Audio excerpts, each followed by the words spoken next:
Indiana's offense roared back to life with 56 points and a Redzone redemption performance against Kennesaw State. Fernando Mendoza spread the wealth, Elijah Sarratt owned the end zone, and the defense shut the door. We've got the full breakdown, Big Ten scoreboard, and a look ahead to Week 3. The Hoosier Tailgate starts now. And picked off up the sideline. Indiana, Asbury, walking them down. Woo! IU, America, they got a football team now.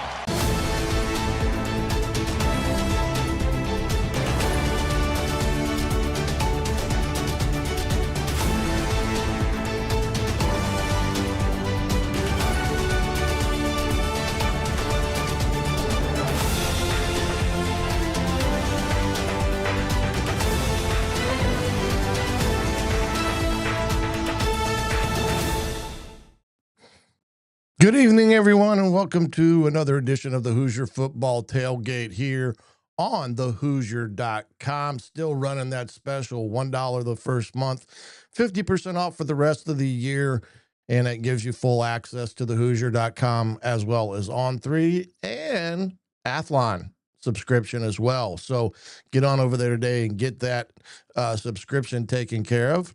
And also make sure you follow us on all our social networks. For myself, the show's X handle is Hoosier Tailgate on Twitter. And my other individual one is at Coach Griff 55. And then if you want to follow me there, you can. In the bio, you'll see a link tree that will give you different links for different aspects of affiliated groups that we are with, one being Fanatics, where you can get some great game day apparel from them, as well as whatever special they are running as it pertains to whether it may be shipping, whether it may be further discounts.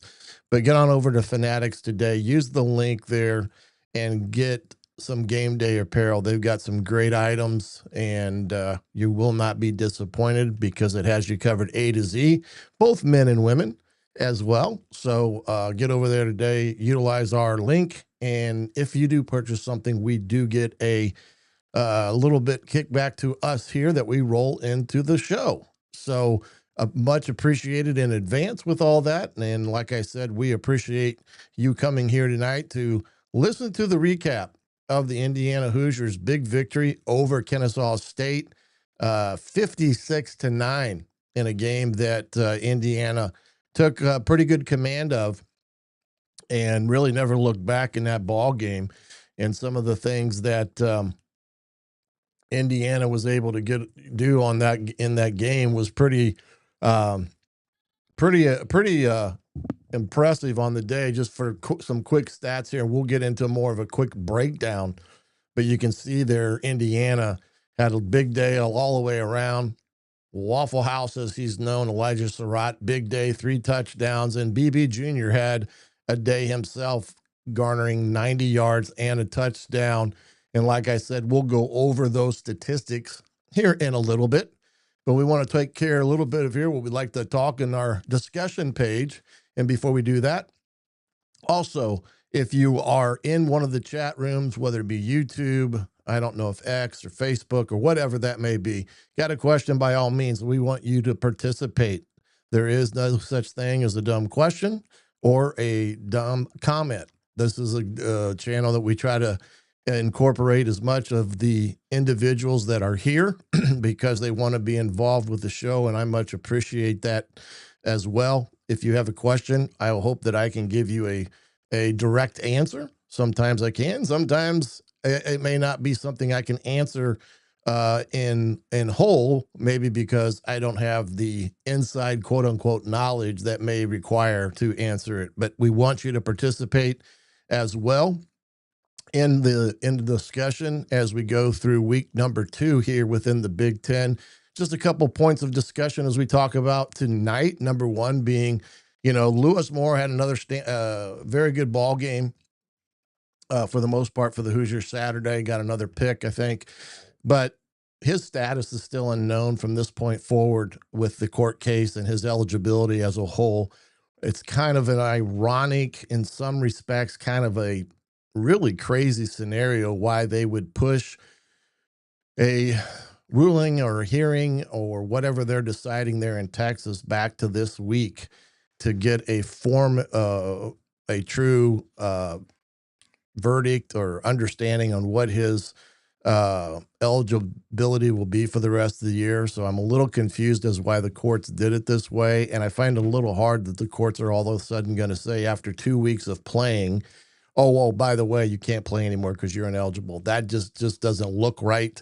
And I'm not quite sure why the NCAA is continuing to fight this matter. I do know that there's been some other additional lawsuits along the same lines. I think another player at Vanderbilt has filed one as well when it comes to this. So, I get where the NCAA is coming from too. At some point in time, they're going to have to draw the line in the sand and say, look, this is how we need to proceed forward.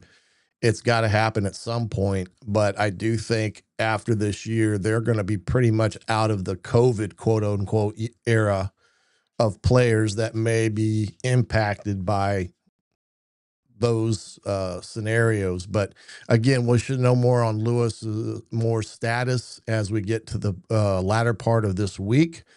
As far as I know, SIG is taking it as a normal week, and they'll adapt, adjust, and improvise off of that when needed from that standpoint. We're going to throw up Coach Cignetti's presser here real quick. Take a listen to what he had to say today as it pertains to the game and get a little bit of his insight as we get to talk more and more about the game in general here in a second. So I'm going to get over here to Sig's presser. Okay, Saturday definitely took a step forward, but it was far from clean. Still a lot of areas of improvement, must improve. You always have to improve. But, I don't think, the players want to look at the score and feel like, yep, okay, we're there, because we're definitely not. I mean, defensively, we gave up 9 plays of 15 yards or more. I mean, they had drives of 63, 64, 44, and 50 consecutively. And we had a number of missed assignments, poor alignments to fastballs, particularly in the middle of the field where they're going fast, so we're not aligned correctly. And really the play of the game is Jamari Sharp's strip, where it's 28-9 in the second half, and they get a big play, and if they go in and score, it's going to be 28-16. He makes a great play. And on the very next play, we run the reverse for a touchdown, so it's 35-9. But on that particular play, the ball's in the middle of the field. They come out and empty 3-2, and we set the strength wrong. And then they motion to 4-1, and we got guys all over the place. And so, we got to do a better job of that. But I do think the last 2 teams we've played in terms of getting aligned are some of the bigger challenges we'll face this year because of their tempo, particularly this last team who had a lot of – they could go extremely fast, and then they had some oddball formations you had to adjust to. Offensively, we still had 6 or 7 missed opportunities that we need to convert on. On the plus side, it was good to go 7 for 7 touchdowns in the red area on offense. Defense, the first 4 series, 3 and out. And the last 4 series, they had 1 first down. We won the turnover ratio 2-0. We had 14 TFLs on defense. Teams were good. All the kickoffs were out of the end zone. We blocked a punt. We had a 35-yard return. So things to build on, got to get better, and it's an early game Friday night. Just a quick feeling there from Coach Cignetti, and apologize for the audio that the Indiana sends out. I'm not quite sure why it gets soft and gets loud once in a while, so I do apologize about that aspect of things. But you could hear his somewhat of his take on the game on Saturday. Just like anything, there are good and bad, and things that you need to come away with and have a rational discussion as to what did happen, and making sure that you adjust and adapt to those scenarios, whether it be offense, defense, or special teams. And he's correct about Sharp's strip on that play. It started out as bad coverage, and he actually made up for it by getting that strip that gave Indiana the possession. And the very next play, like he stated there, they do the reverse, and Cooper goes for 75. And that was kind of a big backbreaker to them on Saturday afternoon. But overall, he talked about the efficiency in the red zone that Indiana had. It was a night and day, and you got to see some of the creativity that I had talked about last week in terms of how they address those scenarios inside the 5, especially. They all of a sudden run like a dive play to the fullback, and something they probably have not shown, but a quick hitter, which was something that was good to see. And then they did one where they motioned Sarratt quickly, and he pivoted and came back out, and he was wide open in the flat. And that's some of the creativity I was talking about that Indiana had last year. And it was good to see them get back into that mindset, especially in the red zone Saturday. We'll talk a little bit about that more too on the film side of the equation as we get going here and see what all happens here. Again, Sarratt, he comes storming back with a heck of a game. And, the only downside to Saturday from a wide receiver's perspective is there were too many drops. Williams had one that was, probably a touchdown. Sarratt had one where a ball was a little bit behind him, but it was catchable, and he probably should have caught that one. But there's still some drops there that they need to get out of their system, because when you have the opportunity, especially a chance to score, and you drop it, it doesn't boast your confidence too well. And it's some of those things that you may not get back when you get those chances. So it was great to see them targeting early and often in the day. They got into the RPO game much quicker this week than they had the previous week, which I think was a big help to Fernando, because he looked more comfortable and in sync with the offense, and he wasn't fighting his timing. If you noticed, he had the ball in and out of his hands. So if it was a quick pass, he was not taking any type of a drop. It was kind of catch, gather, throw. And then when he was going to throw something, he did take a mini drop, but he did it in a timing fashion that it timed up with the routes that they were throwing. So he was much better and wasn't fighting it like he was the previous week, where he was kind of out of sync in terms of what we call footwork when it comes to what routes you're throwing. So that was good to see as well in this game Saturday from that standpoint. And then, of course, the final subject matter there, always like, comment, and subscribe on Apple, Spotify, YouTube. Get there, and if you can, especially on the podcast platforms, give us a rating. It helps with the algorithms as well. And it gives you something to listen to on your days going to work, coming home from work, or going to a game and having a chance to listen to the tailgate, get you ready for a contest on Saturday afternoon. So that's, that was kind of nice to see as well. Let's see. There's the AZJs, Fernando to the Cardinals. Yeah. Well, you never know. Well, you'd like to hold him a little bit longer, but we'll have to wait and see there. But appreciate you tuning in all the way out west. And that's probably getting a good year, getting to the point now where you can live a little comfortable in Arizona and you're not frying like 120 degrees all the time. So, but appreciate you coming on, listening to us today. And we talk a little bit more about all of this as we get going here today. Some of the Big Ten scores of the week, got to look at them a little bit. Northwestern come rallying back with a big win over Western Illinois, 42-7. They had lost the previous week down there at Tulane, and they looked much better against Western Illinois. Maryland, another team getting off to a good start, 20-9 over Northern Illinois in a game that was much closer than that. And they kind of had to pull it out later in that ball game. And those games are both on Friday. And just as a reminder, Indiana's game this week against Indiana State is Friday night at 6:30. 6:30 kick Friday night. And I have no idea why it's at 6:30 on Friday night. Ohio State did what they should do against the Grambling team, 70-0. Penn State kind of methodically went through and beat FIU 34-0. And it was only a 10-0 game at halftime there. So it was pretty good ball game there up until half. And then Penn State finally kind of woke up and got what they needed. Oregon continues to roll. They may be the best team in the Big Ten, 69-3 over Oklahoma State. They were on fire from the time the ball was kicked until the end of the game. But they may be the best team right now in the Big Ten. Illinois, huge road victory down at Duke, 45-19 in a game that was a 14-13 game at halftime.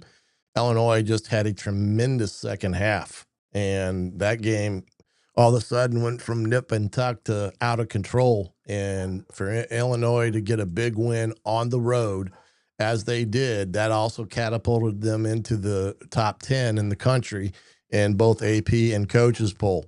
And then Oklahoma beat Michigan 24-13. Bryce Underwood struggled at Oklahoma, and not to put anything against the kid, but tough environment to play as a true freshman.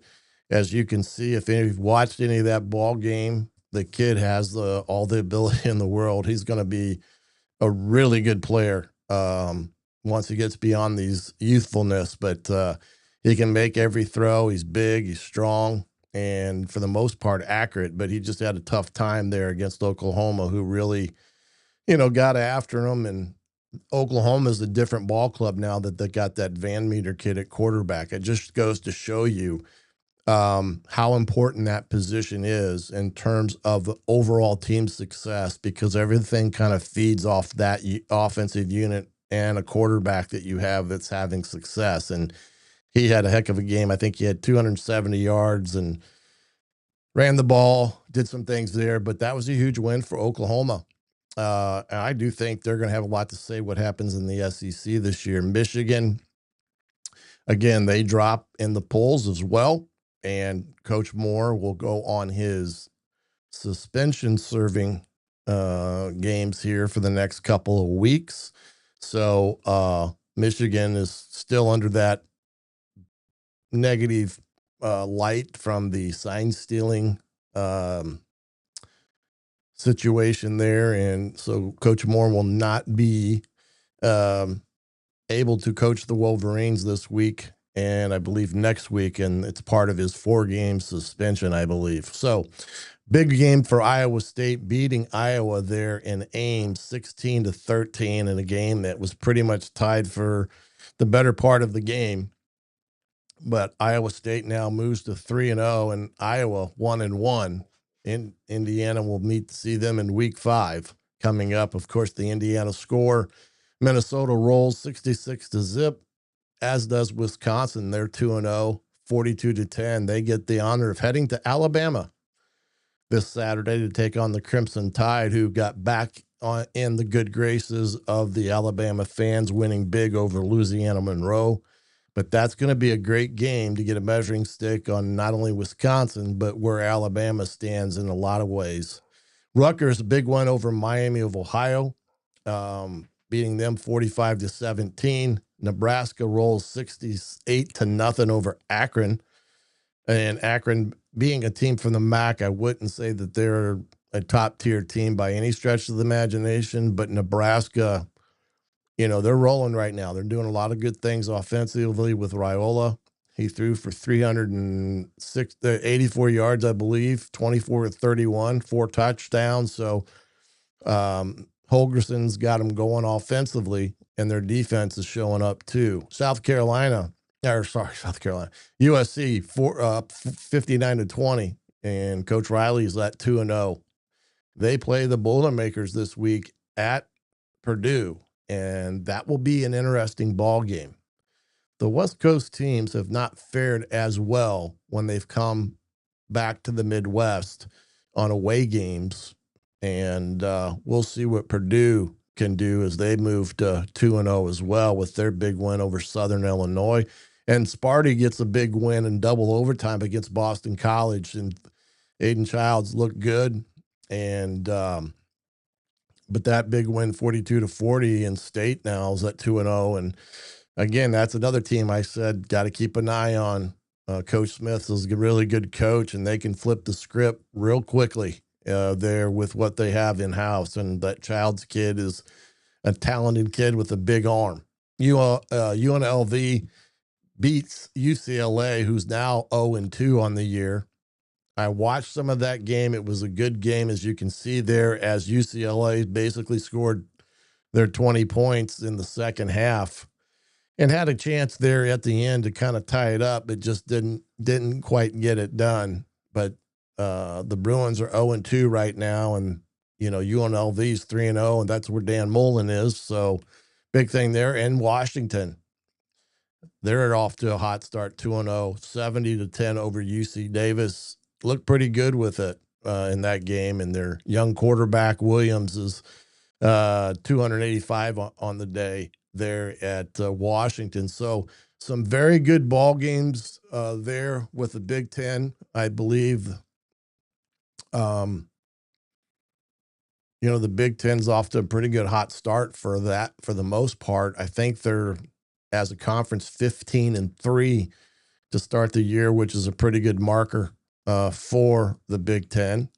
And of course, when you look at it from the broader perspective, college football playoff, things of that matter, you definitely want to see the Big Ten do well, and so that they can be in the conversation more fluently than just being a second, the stepchild of the SEC in that regard. But Big Ten's off to a good start. Couple big upsets as I can't speak again in that. South Florida, USF, went into Gainesville and beat the Gators. And that was a big win for them as well, heading into all of that. So just a big game in that regard for all the things that went hand in hand on Saturday. Want to get to, let's see here. That's what we just did. Let's look at the schedule for this week overall. You have, like I said, Indiana playing Indiana State this Friday night, 6:30 on BTN. New Mexico and UCLA will follow at 10 o'clock. Saturday, Townsend plays at Maryland, Oregon at Northwestern, and then Nebraska has Houston Christian coming into Nebraska. Central Michigan will take on Michigan, a game that's one of the games that Coach Moore will miss. And Wisconsin takes on Alabama at 12 on ESPN. Villanova and Penn State on Fox Sports. And then you got USC at Purdue that's the CBS game of the week at noon. Youngstown State, Michigan State, Norfolk State. Michael Vick's team goes to Rutgers. Ohio U, who just upset, well, I guess you call it upset. They just beat West Virginia this past weekend. They're at OU and had a really big win over West Virginia. They'll come to Ohio State on Saturday, which I think will be a good challenging game in the sense that OU is a pretty decent and really good MAC school that will probably be in the mix to win the MAC again this year. And they've had a lot of success, and they play Ohio State, who just, throttled Grambling. And so one of those games that Ohio State has to be on their guard because Ohio is going to give them everything they got. Another big game for Illinois is Western Michigan coming to town after them earning their way into the top 10 nationally and beating Duke on the road. So they get the Broncos coming in. UMass goes into Iowa. on Saturday night at 7:30. Big Ten Network will cover that one. And then Minnesota heads all the way to Cali to play the California Bears out there on ESPN, which is a 10:30 kick time for us here in the Midwest. So that's an interesting deal there for PJ Fleck and crew having to go play the California Bears out west this Saturday. So good games again scheduled for this week. Again, just as a reminder again, Friday night is the kickoff for Indiana and Indiana State, 6:30 at Memorial Stadium. I hate Friday night games. I don't think they draw well, for one. Number two, in Bloomington, you got high school football going on, which is the crosstown rival of North and South playing as well. But it's just, to me, I just don't get why Indiana would want any part of a Friday night game. And I know that's out of their control because that's all controlled by TV now.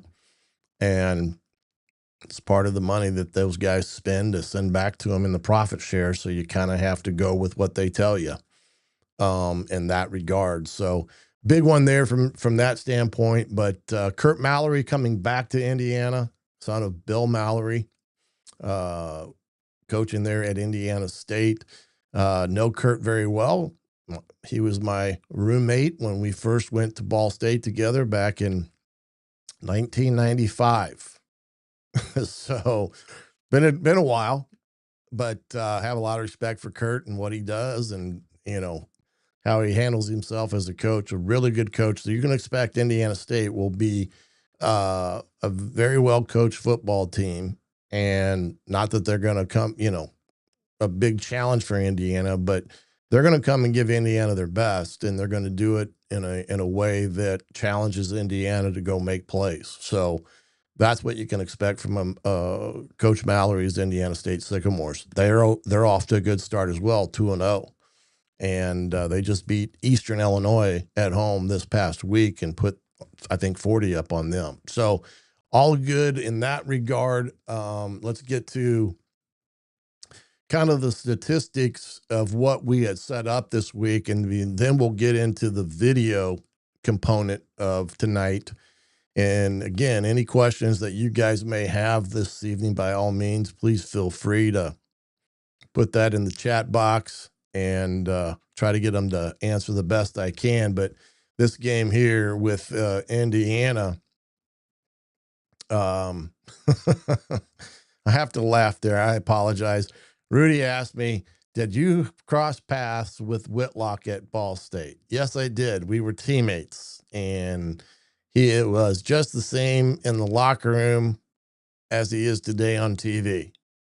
That's what you get. Full truth on Jason. Good buddy. Like him a lot, and he has a lot of opinions on things, and some people are going to really like him, and some people are can't stand him, I guess you could say. But he's been in the sportscasting writing game for a long time, and that was his mission from day one, and he showed it when he was at Ball State. Was an offensive lineman at a Warren Central High School, really good high school football player. Came to Ball State, played as a tackle and guard, but did pretty well there. But his future is what he's doing now, and he's done it for many years and done it quite well. So yes, Rudy, I know him quite well. Back to the game, I talked about on Thursday night in the preview show what I thought Indiana needed to do to win this game on Saturday, 35-17. Thought they needed to get about 525 yards of total offense to 280 for Kennesaw State. Pretty close in that assessment. Thought they needed to be up around 45% on third down, score or set up a score with special teams. They did it again with, I think it was on a block, if I'm not mistaken, that the Connor kid blocked. And again, special teams is always a good measuring stick of how good a team is going. When you're on point in all phases of the game, that includes special teams. And when you send the last 2 weeks that Indiana has scored on a punt return. Brady had another good punt return this past week. I think he had about a 30-plus yarder.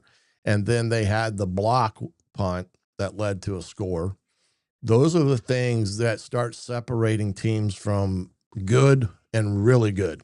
And when you're on point on special teams, that's another way to really secure a win, especially if you're not doing so well on one side of the ball or the other. It can play a huge part in it. And Indiana's got some weapons there. They got a kicker that's really good, a punter that punted pretty decently on Saturday. And right now they're rolling with that. But I thought their red zone, again, they were 7-7 inside the red zone Saturday and never really surrendered any opportunities for Kennesaw State, excuse me. And they got points a lot of the times down there. And Indiana, again, I think they had 3, if I'm not mistaken, or one, they may have had 2. It may have been a +2. That may be I thought they needed to get 3 turnovers on the day, and I think they got 2. So again, they played pretty good. And this is the actual stats popping up here now with everything. Again, you can see the score differential. They really rocked it on their game as far as overall, 593 to 271. And talk about some things about the defense that's a little bit of a red flag. And I think Sig kind of talked about it in his presser as well today, is they gave up way too many chunk plays. Now, I do believe they had in the neighborhood of 8 what we call chunk plays of gains of 15 yards or more. Indiana, on contrary, had 16. So they were 2-1 in big plays, which is huge, because when you look at ball games and you're going to look for what the differential could be, the big play category or chunk play category plays a significant role in a team's ability to win or lose.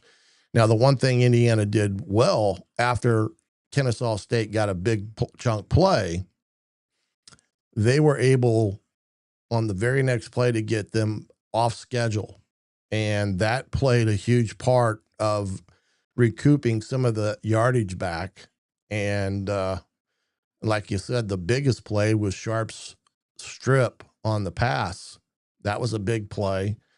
And he got the strip, it got Indiana the football, and they scored off of it. So that one we'll talk a little bit in the film session area there. But again, pretty good night overall. And again, Indiana had 14 points off of turnovers this past Saturday. Last week, I think they had 10, so they're already at 24 for the year.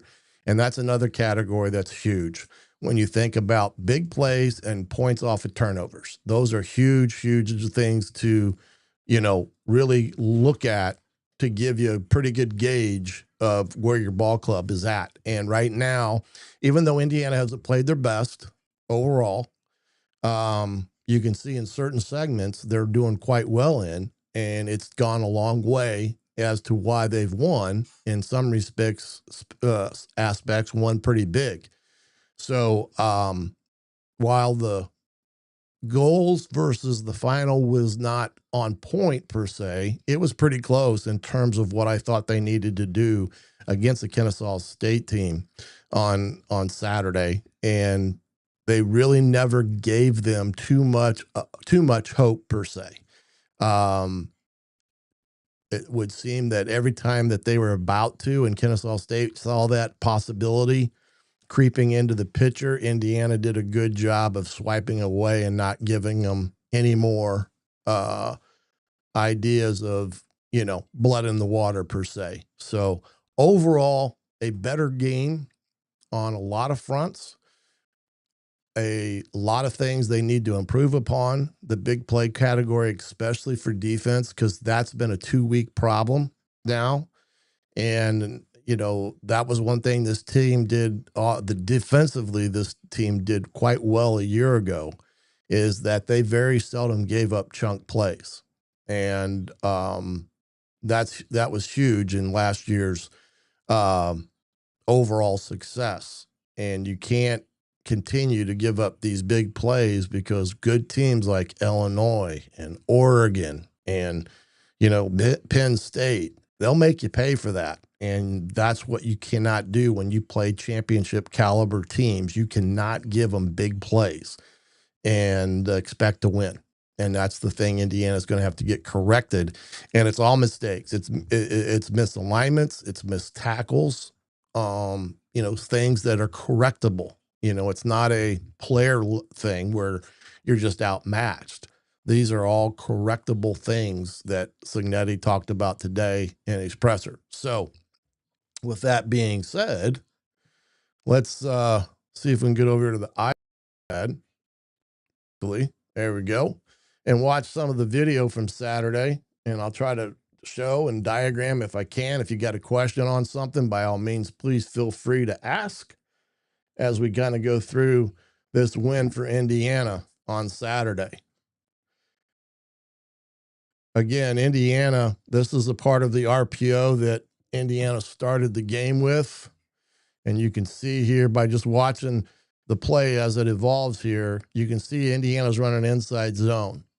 Now, what is Fernando looking at that makes the difference from him, whether he's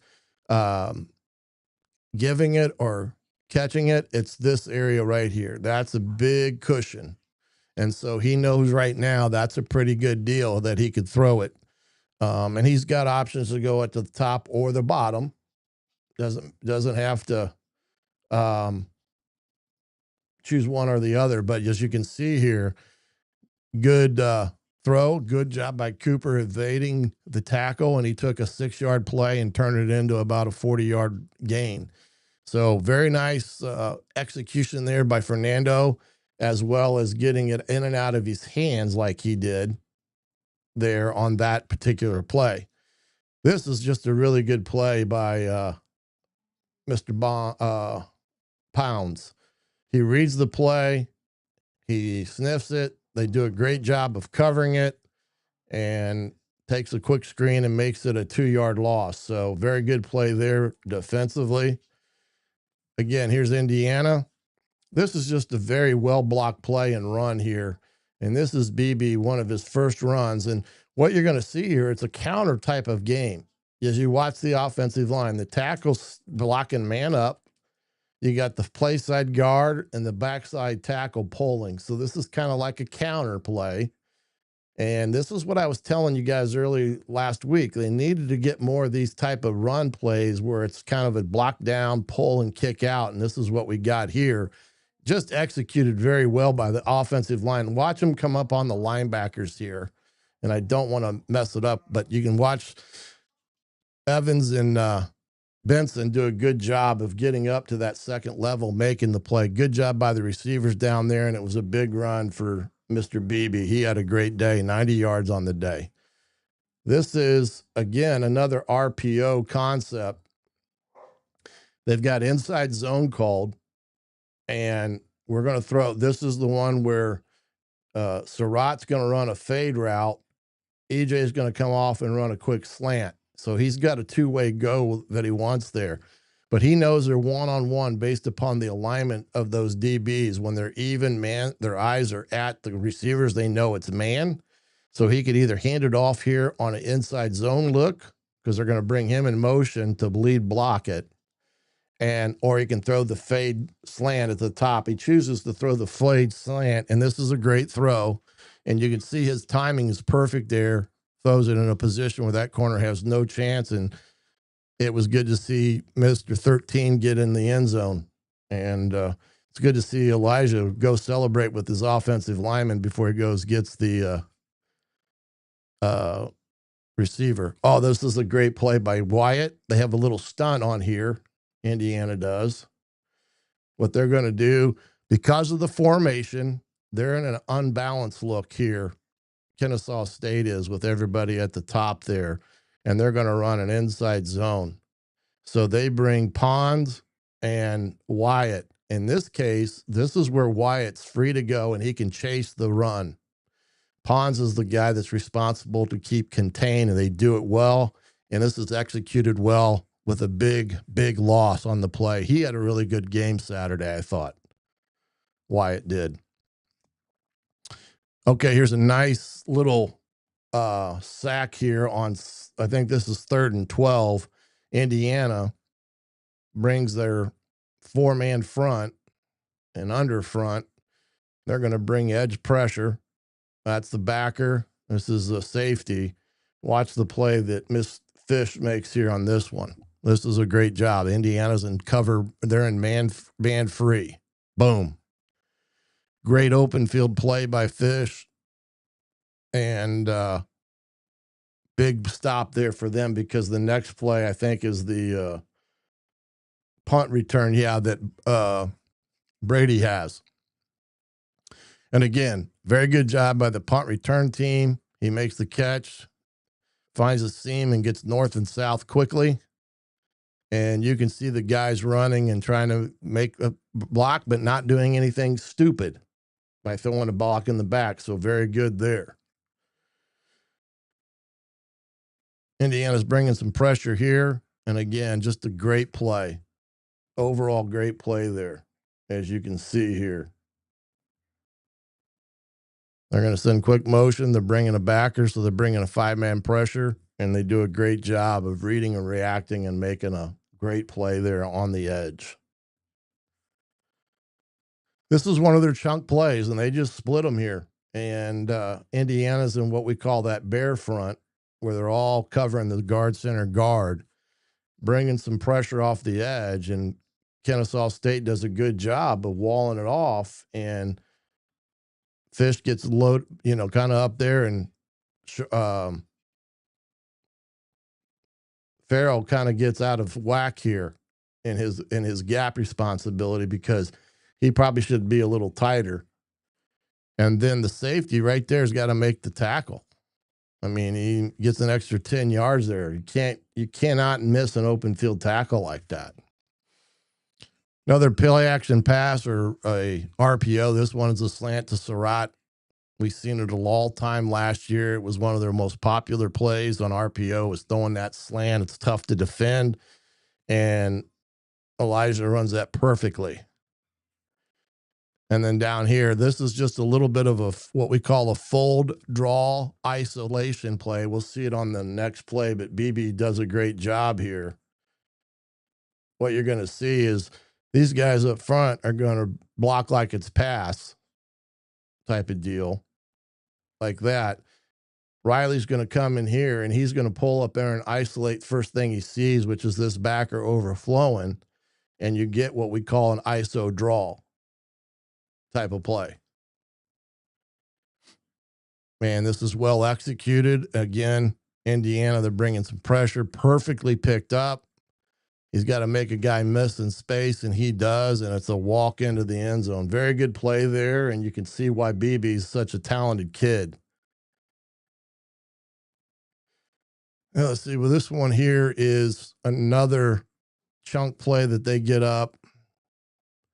Not sure what this corner's doing out here, but he's got to go make the play right here. He's got to go make that play. Got to make that play.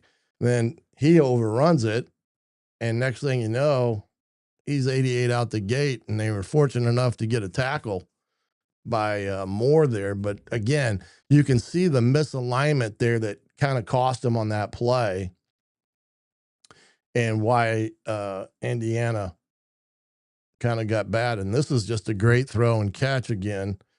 And I think it's a blown coverage here, out here by you can see him. Kennesaw State's going fast, but you can see we're missed the line. We got guys over here not even in coverage yet. They snap the ball. The next thing you know, they're going, and they give up a huge play like that. And there's no excuse to not being lined up correctly in that regard.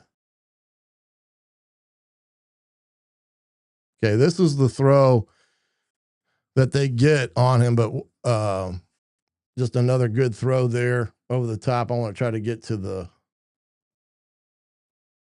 oops, what are we doing here?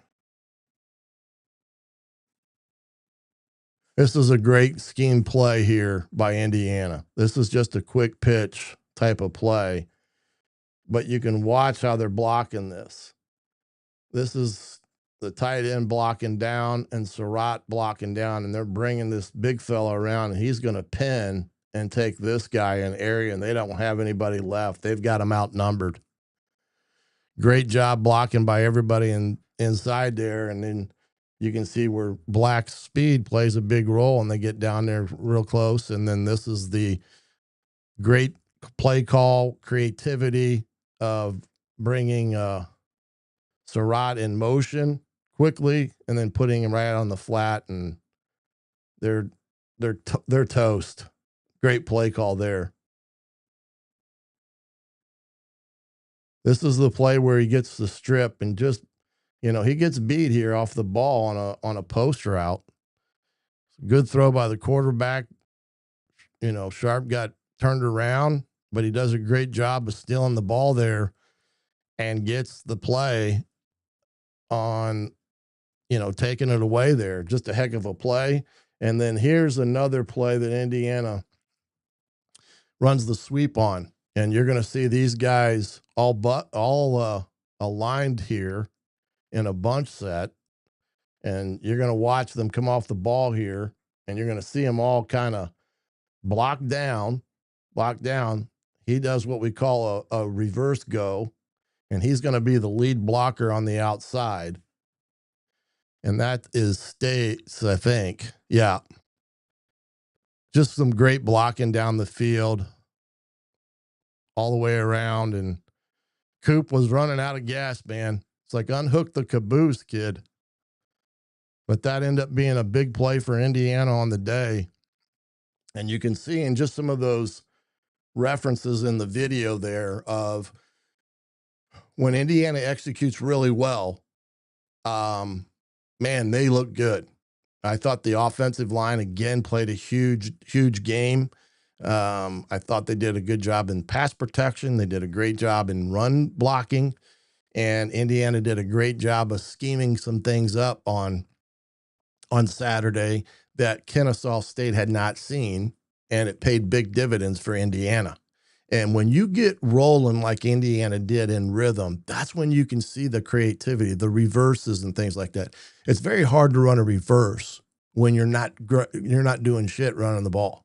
It's just, it just isn't going to work. But when you're running the ball effectively and you get a big turnover and you come out and get a big play by calling a reverse, it's a simple play, but you saw how well Indiana executed it blocking wise. Turn that into a 75-yard touchdown. I mean, that's when they're hitting on all cylinders. And you saw what I mean by Fernando having more comfort in the pocket, more confidence in the run-pass game. And he made the correct reads and the correct throws. And outside of a couple drops here and there, Indiana, for the most part, went from a C+ in my mind a week ago to a B+, A- this week in their performance. A, again, for the special teams. Defense, B because of the chunk plays. That's the only thing that's hurting them right now.